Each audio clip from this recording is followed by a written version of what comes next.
Hello to you all. This is Oromia Broadcasting Network News. I'm Thomas Kamalato with the latest story of the hour. Prime Minister Dr. Abiy Ahmed met with Patrick Gaspard, president of the Open Society Foundation, at his office yesterday. The Premier briefed Gaspard about the progress of reforms currently taking place in Ethiopia, according to the Office of the Prime Minister.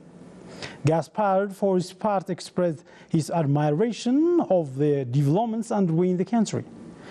He also vowed the commitment of the Open Society Foundation to support Ethiopia fulfill its democratization objective, particularly in the areas of justice sector reforms and the strengthening of the institutions. Open Society Foundation is an institutional grant-making network founded by the business magnate George Soros. It financially supports civil society groups around the world with a stated aim of advancing justice, education, public health, and independent media.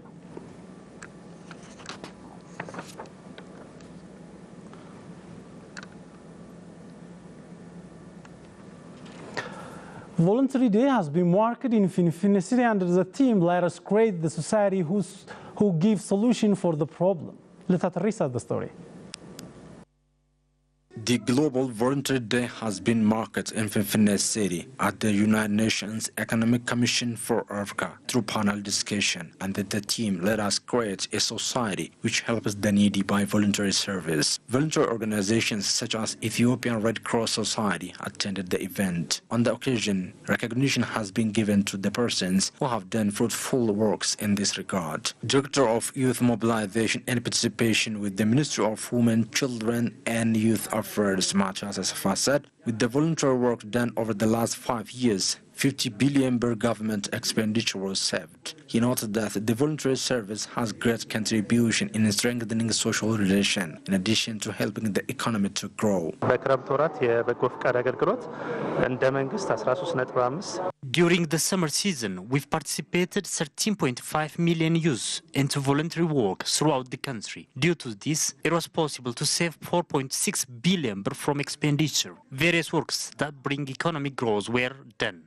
It is fruitful in many aspects. The director underlined that a policy which enables the youth to engage in voluntary work at any time, not only at summer season, is being prepared at international level. President of the Ethiopian Red Cross Society, Abaratullah, said the day's celebration has great value in creating an awareness and inspiring the public for this work. According to Oromo culture, everybody born for his parents not only belong to his mother or father only, but also the neighbors, clans, and generally the public. This culture should be developed. In this way, voluntarism will also develop well at country level. Mesfin Asafa, who donated his blood for 21 years, have gained recognition for his contribution. Ethiopian Civil Service University stated that work should be undertaken to maximize participation of women in all aspects. A discussion stated that focus on gender mainstreaming has been organized in Finifine City. Fukar Brown has the story. The Ethiopian Civil Service University has held a national conference on gender issue in Ethiopia and its future direction with stakeholders. Research papers have been presented by experts and discussed. According to the researchers, women couldn't get a chance of participating in socio-economic and political aspects in previous years. However, currently the government's attention towards women's participation in socio-economic and politics is encourageable, according to the research. The research also reveals that governmental and non-governmental organizations who have been working on gender issues should work in collaboration in order to empower women socially, economically, and politically. Vice President of Training and Advice with the Ethiopian Civil Service University, Dr. Wagari Negeri, said the university is working in collaboration with different stakeholders to empower women. We've been giving different services in our university. We are also offering education and different trainings to initiate our women. In doing so, we are encouraging women to support each other. Participants of the conference have also emphasized that such conference is crucial to maximize human participation in all aspects, adding that it should sustain up to the low level. dubartoonnis jabaachuu akka qabnu. In order to ensure equality, we women should work hard. We should attend our education. The government should also give us different chances to ensure equal participation with men, she said. A panel discussion has been held at RC University on ways of realizing a lasting peace in the university. RC University has organized a panel discussion on sustaining peace and creating suitable environment for students. On the discussion, residents of RC Zone, religious leaders, abagadas and other stakeholders have participated. Scholars with the university have voted to discharge their responsibility in creating a suitable environment for the students.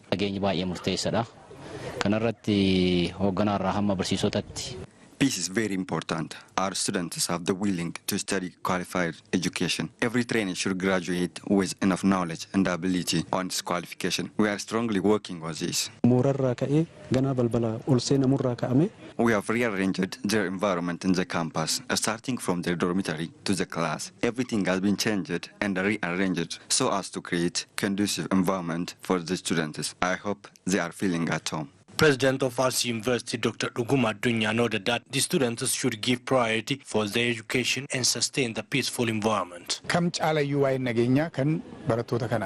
The issue of peace will benefit the students more than anyone. They are the future hope of the country. They have the power and ability to resolve the conflict and other disagreements by using innovative solutions. We have to go forward. We never look back for the previous powerful struggle. Now we can show and solve disagreements through creative and scientific ways. I hope this generation can solve conflicts in a very civilized and modern way. Federal officials and representatives of the House of People Representatives team who paid visit to the RC University also recognized the activities that the university has been doing to manage conflicts that are seen in universities.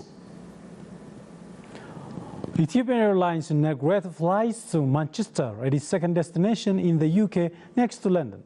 The flight is said to be a symbol to depth the relation of the two countries. We have more on that.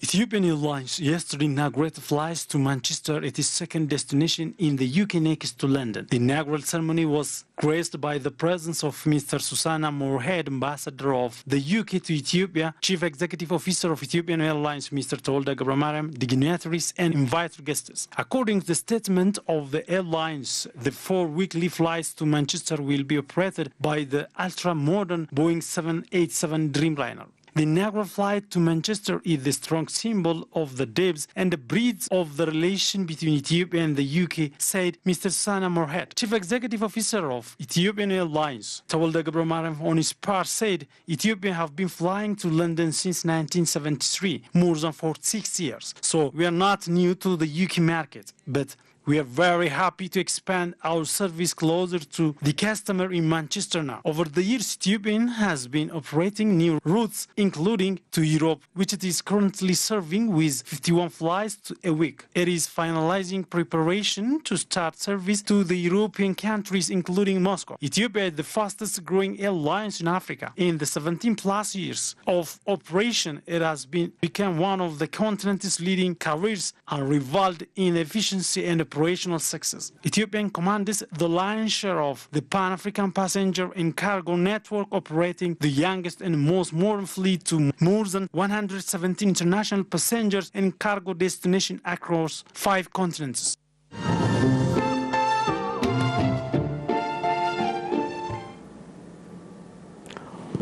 The Oromia Health Professionals Association has called that it would work to provide swift health service to the society. The association has briefed media on its founding anniversary day. Olma Boyne has the detail. The Oromia Health Professionals Association has briefed the media concerning its founding anniversary day. Head of the Oromia Health Professional Department with the association, Dr. Lami Balai, said there had been huge gap of assisting citizens based on profession due to limitations of good governance in the country. Dr. Lami added that changes and reforms started in the country has been solving the problem. If we think the previous lack of good governance problems, there were many obstacles. Our professionals couldn't help their citizens, especially in Oromia regional state. But now there are many changes and our professionals freely move across the country to help their citizens. Dr. Lamy noticed that their association has been striving to work hard in collaboration with the Oromia Health Bureau to solve and improve limitations that are observed in terms of swift health service provision. The major issue in healthcare services is human power. If there is limitation of manpower, it's very difficult to address the problem in this regard. Therefore, organizing manpower in this area is very crucial. In doing so, it is possible to effectively address the challenges. Dr. Lamy says their association has also been serving patients who have limitations in communicating Amharic language, adding medical professionals should play their level best to provide active healthcare services.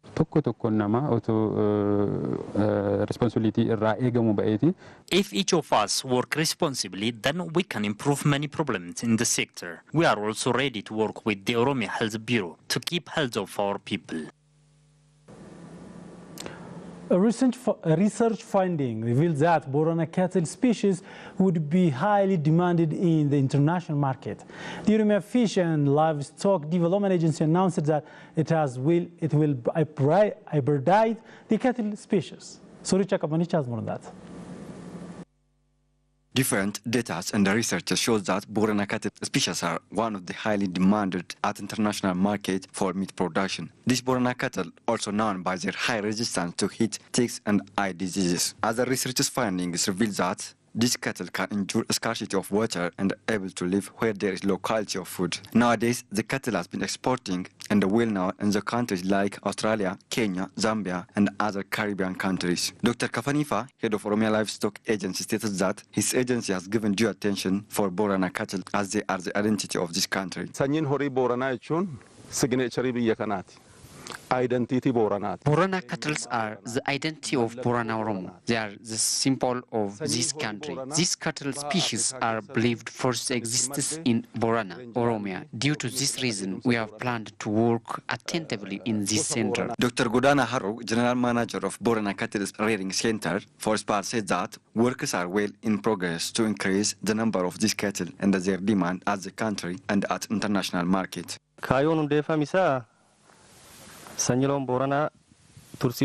As a center, our objectives are to nurture, increase and improve these cattle species. We are working to provide the people of our country the improved species of these cattle. Thank you so much for joining us. That's all for now, and bye-bye.